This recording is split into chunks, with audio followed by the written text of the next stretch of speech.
Thanks for joining. I really appreciate it. I know it's a busy time of the year, but also I really respect that your time is valuable. And our job in the energy industry and trying to sell our innovative solutions to utilities is not always the easiest job in the world. And sometimes we can feel like we're getting stuck in pilot purgatory. And so the purpose of today's call was to put together some of our tips and tricks that we've been sharing with solvers, but also with utilities on how we might be able to collaborate through an innovative process and co-innovate our way through piloting and adopting new technology faster.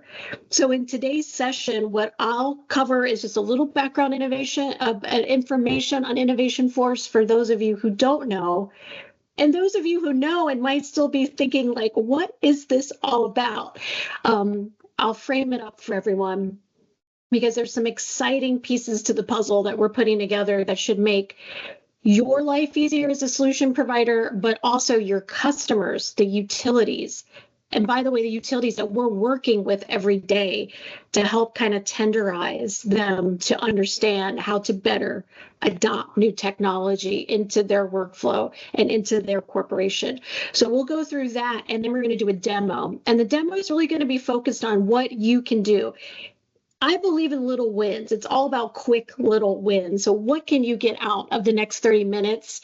Literally log into our platform, do something, and actually get a result so that you could be in front of this ecosystem and reach more utilities in under 5 minutes.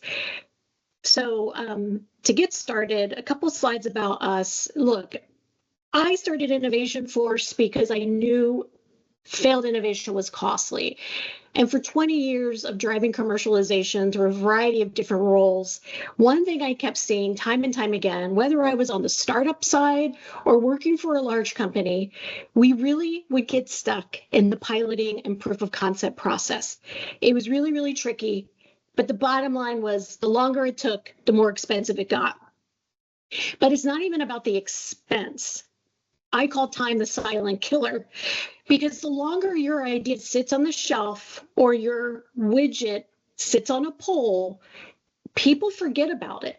And when ideas are stale, they won't scale. So it is super important for us to really be thinking about the speed with which we pilot so that we can keep that sense of urgency and excitement working together, solution providers and utilities, because the subject matter experts inside of a utility, when the project gets stale, they don't like that either, right?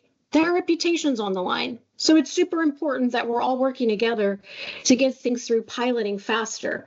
We're going to save money, we're going to save time, and we're not going to waste our political will.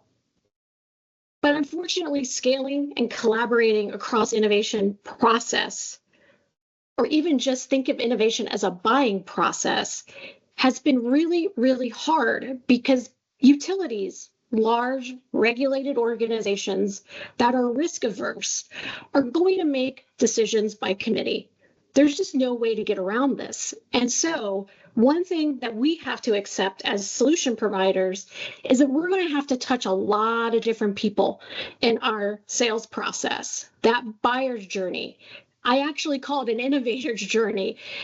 We have to touch a lot of people and bring them on board as we go. So frankly, it's no surprise to me when I hear statistics like 70% of digital transformation projects or pilots or proof of concepts, quote unquote, fail to get adopted. It's not the good type of failing, the failing we need to learn. It's actually the failing of we went out there, we started a project, and it went on forever, and it failed to get adopted. And that time was wasted that we'll never get back.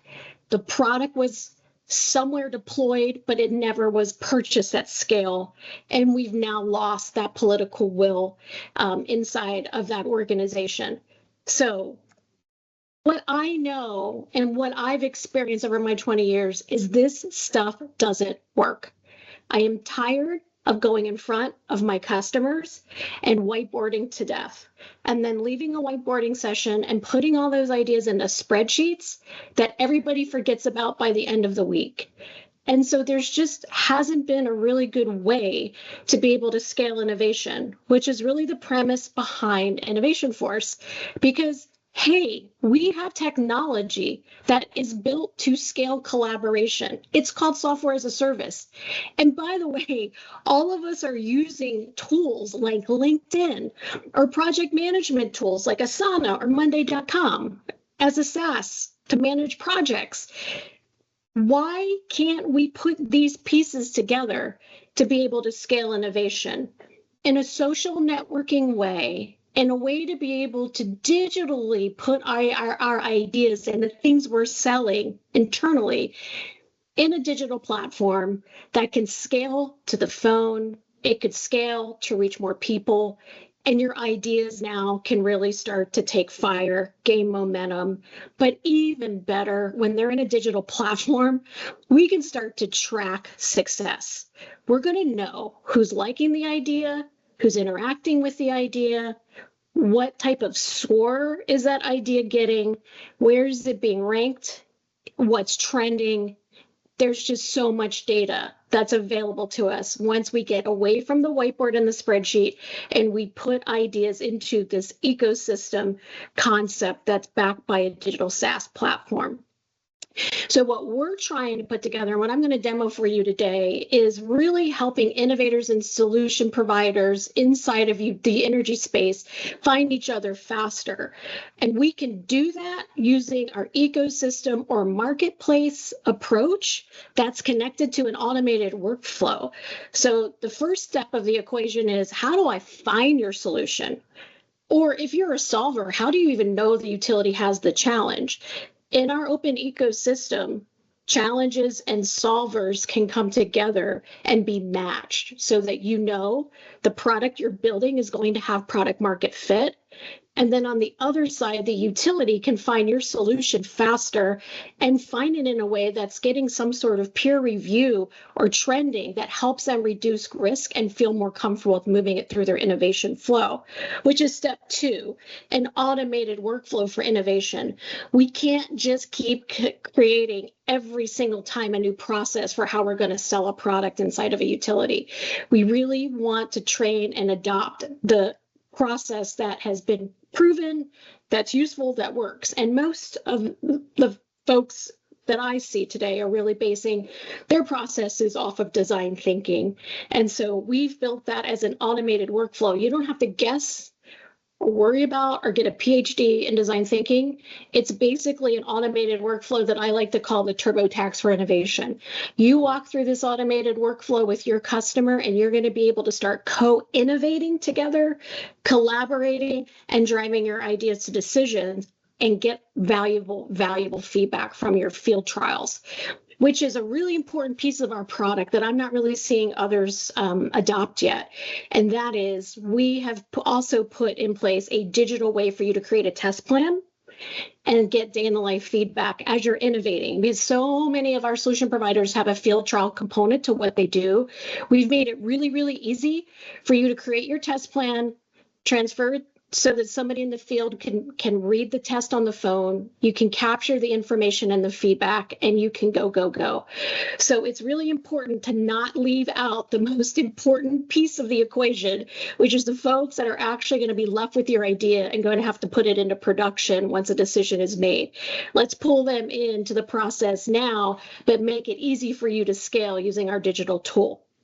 And we know all of this because our co-founder, Dr. Linda Hill, has been studying what successful leaders of innovation are doing right. Not the 70% of those projects that are failing. What are the successful leaders doing right? And it's a disciplined, repeatable process that they're able to use to collaborate broadly. Her book, Collective Genius, really supports this innovation in an ecosystem model. And if you're curious about it, you can look her up on Google and watch her TED Talk, Linda Hill, Collective Genius. And that's really what we're embracing here at InnovationForce that we can do for the first time because we actually have technology to be able to do that.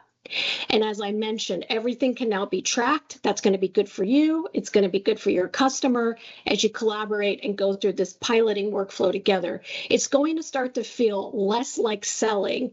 It's going to start to feel less like piloting, and it's going to start to feel more like innovating together, collaborating, and truly solving each other's problems and empathizing and understanding where each of you fit.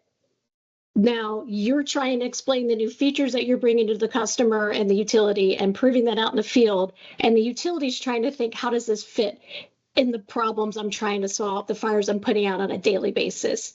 And when you can start to come together and collaborate as a true solver, solving a problem that they have, and they can start to see that they're having impact on the direction of your product, magic happens. You're actually innovating. You're not selling anymore. You're not piloting anymore.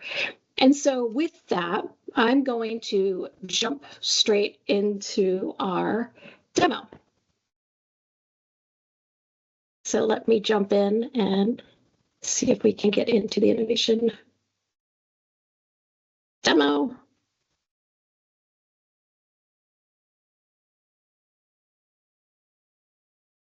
And Mo, I think you're helping me on the webcast side. So I know Teams, I'm not really great at this platform for the event hosting. So please let me know if you need to interrupt me or have me hit on anything that you think, if there's any questions coming in. I know everybody's muted, that there's any places you want me to hit. So when you log into the Innovation Workspace as a solver, the first thing that you're going to see is that ecosystem that I mentioned. And the purpose of our ecosystem is twofold. One, go out into the industry and capture all of those challenges that we know utilities are looking to solve and looking to solve in the next 12 or 18 months. We're really going out and looking at public filings. We're allowing utilities to come in and create their own challenges. But the bottom line is that we have got to start moving our innovation around the challenges that our customers are trying to solve. And this ecosystem gives us the opportunity to do that.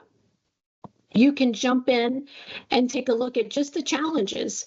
We've preloaded the ecosystem. We've just dropped a bunch of challenges that came in from that recent PG&E Innovation Summit. So you can go in, if those of you who have read the PG&E Innovation Summit R&D plan, we basically translated that entire document now into the 70 challenge statements that they're trying to solve.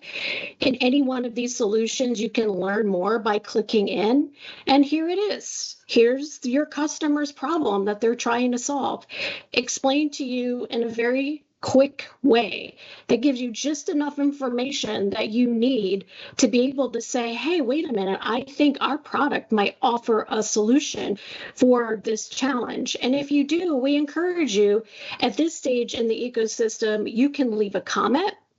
You could start talking about how your solution solves the puzzle, but more importantly, you would be able to link or share your solution if you've created it in the ecosystem. And I'm going to show you just how to do that.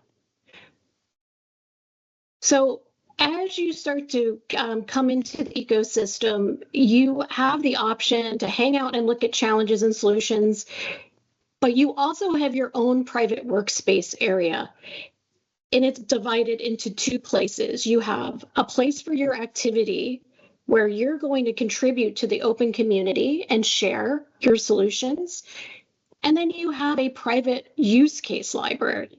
And on this side, this is where you're going to be able to adopt ideas that you're seeing or invite your customer to collaborate and innovate with you by going through our workflow that I was mentioning is helping the utilities make decisions faster. You have access to both. But let's start with the test flight, because this is really where the magic starts. What you're going to want to be able to do is create your own test flight. We want to hear, and the industry wants to hear, how cool your solution is. So once you log in and you start creating a test flight, we've got some app cues here that will start walking you through just what it is that you need to know to be able to create your first test flight. But frankly, it's simple. It's just a form. It's just a form that you're going to complete. And the form is made up of questions that we know the utilities that are looking for your solution want to know to be able to evaluate it and get it through a decision quickly. So if you go through and you're able to enter this form and hit the save button, you would be able to create your first test flight. I'm going to go ahead and show you a sample that we've created, and this is in the community in case you ever need a reference. But here's a look at what a finished test plan looks like. I feel like I'm in a cooking show and I'm bringing the cake out of the oven that it's already made, and we're going to see how the cake got baked. So, you know, in this sample, all of the questions are answered. And what I love is the ability to be able to look at test flight details. Oh, I'm so sorry. So I'm showing you the solver view. So we have actually blocked test flight details for solvers. Only the utilities are able to see the finished product of what a test flight looks like. So let me show you what a test flight looks like from a utility point of view. I'm going to go ahead and find my solution.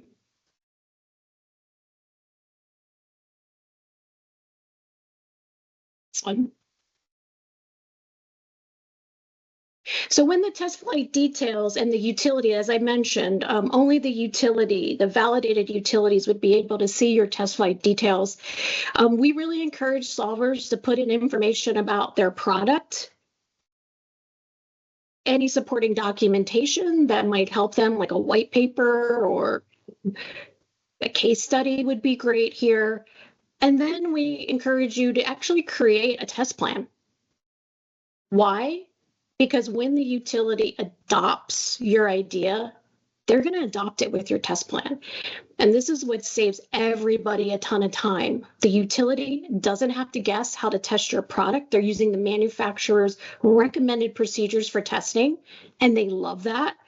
And then you, as a solver, have a standardized way to know that your product is being piloted in a consistent manner. That disciplined, repeatable process that Linda showed us was the key to success for so many successful innovators. Now, the test plan you would be able to create, and they would be able to see it and learn a little bit more about how to test your solution. And if they liked it, what they're going to do is they're going to click this button that says adopt. And so when the utility likes what they see and they're like ready to go in your idea, they're going to adopt it, and it's going to flow into their private use case world. So here it is. It's now coming in through the start of a workflow that a utility innovation manager or innovator would be able to review as the first step, which we call the intake process. So now all the answers that you've put into your test flight are being pre-populated as part of an intake for the idea that is going to hit the desk of the utility innovation manager or the key decision makers. When it hits their desk, some of the boxes here are blank because the utility often customizes their workflow, and they have a set of questions that only they can answer. For example, maybe like, how would they pilot? How are projects are underway today? You may not necessarily know that information, but they do, and it's important to them as they start to progress your idea through their workflow. Once your idea hits their workflow, it is now part of their use case library. And so what I like to tell our solvers is, like, imagine just by putting a test flight in a public hangar, you're already inside of the four walls of the utilities that are using our solution.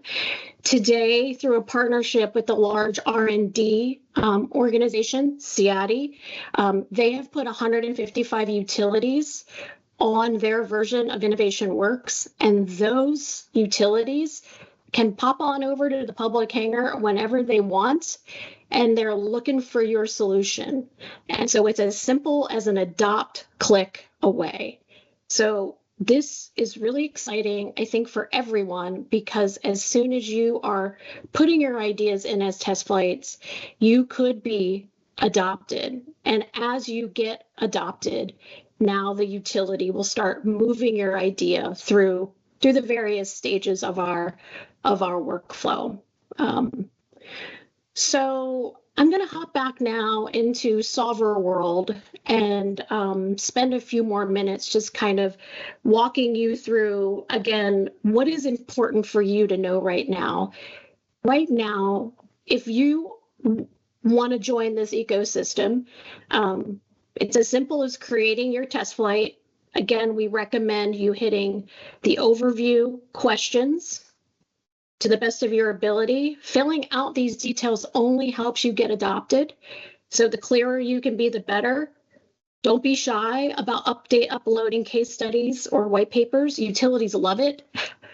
The more data you can provide that you want to spoon feed them, the better you will be, and the better you'll get at standardizing your sales process to get rapid pilots through.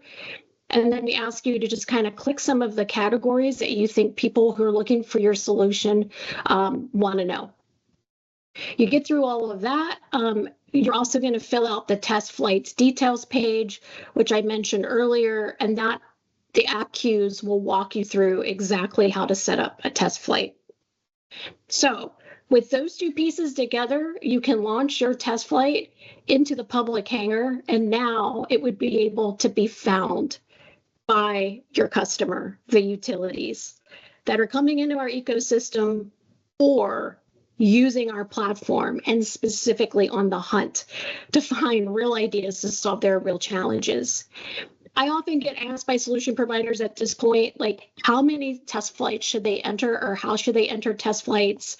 My recommendation, try to create answers to the challenges that you just solved with your previous customer.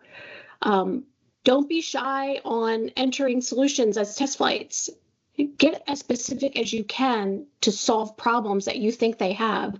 And there's no better way to figure that out than to actually just start looking through the actual challenges that a utility has. And now this will give you an indication of like, wow, I know I can solve this problem.